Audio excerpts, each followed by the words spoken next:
L'un des rendez-vous de l'année, le Classico à la Sud de France Arena est déjà peut-être un tournant dans ce championnat de France.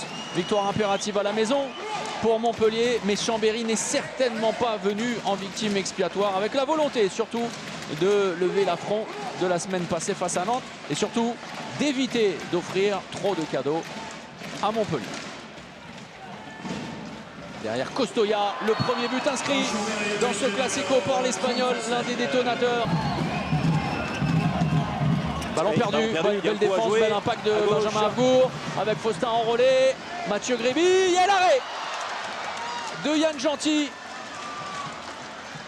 Position compliquée en fin de montée de balle avec une course qui emmène Jean-Loup Faustin vers l'extérieur. Le deuxième but. Enfin, Chambérien, pardon. Sur une récupération, c'est évidemment très intéressant si Yann Gentil réalise une partie comme lui aussi on a l'habitude. Ça pourrait donner des opportunités aux flèches. Anctil et Milic, buteur là-dessus pour l'égalisation à 2 parties. Et regardez avec certains Blue Fox et cette banderole, Michael, magicien décisif, il l'a été la semaine dernière.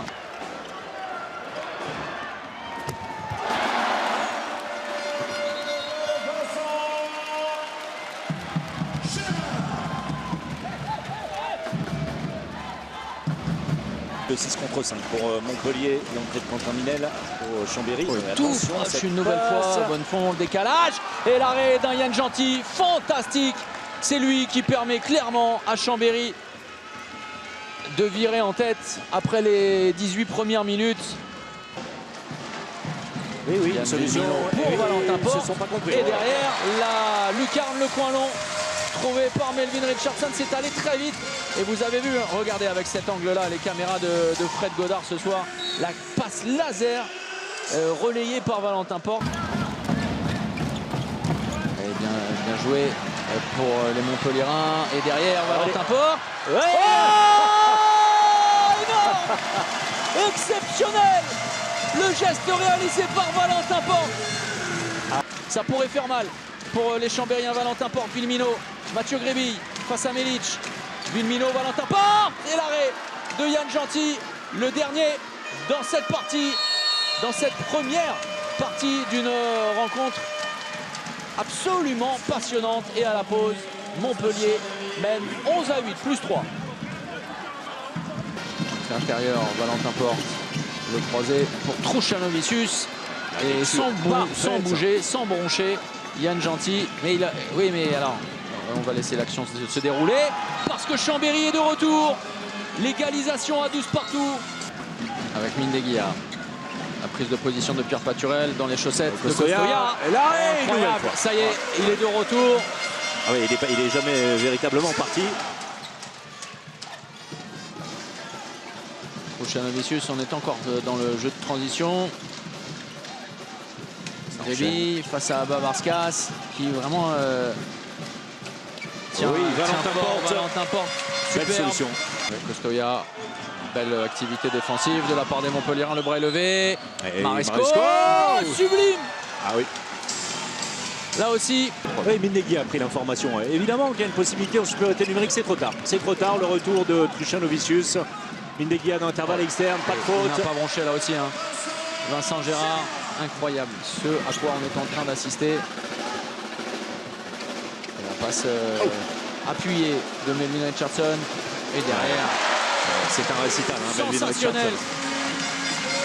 Benjamin Avgour repoussé, Michael Guigou, le bras va se lever très certainement. Le retour intérieur et l'arrêt de Yann Gentil qui entretient l'espoir d'un retour tonitruant des Chambériens, mais ne plus rien rater Alexandre Trita pour Faroudine Milic qui va prendre tout son temps. Il n'y a pas de solution. Ça a manqué de et le spontanéité. retour du 6e joueur de champ. Quel dommage pour Chambéry. Qui devait, Alex Trita doit se jeter à mon sens dans l'intervalle à ce moment-là. La tête, bien sûr, évidemment. Allez, il y retourne. Mindeguia, et c'est gagné. Et cette dernière passe qui arrive mal, c'est trouvé pour Paturel. Et alors là, c'est au forceps, mais ça passe. Ça fait le bonheur de Chambéry. Attention, c'est pas. Ça défend très bien. La défense du match peut-être. Et oh, Yann Gentil, phénoménale intervention. Il n'est pas terminé ce match. Oh que non, oh que non. pourtant une très bonne position dans l'intervalle externe, libre de tout mouvement, mais là encore une fois la parade juste. C'est terminé pour Chambéry. Les Savoyards n'y arriveront pas et Montpellier va s'imposer dans un match au couteau absolument splendide et comme un symbole.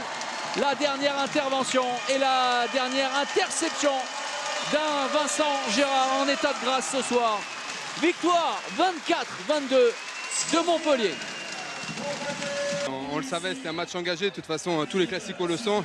Et celui-là, il n'a pas manqué. Donc, on est très content de sortir victorieux ce soir. C'était un match voilà, où il y a eu beaucoup de tension. Finalement, pas beaucoup de buts. Donc, un match arraché sur le point défensif.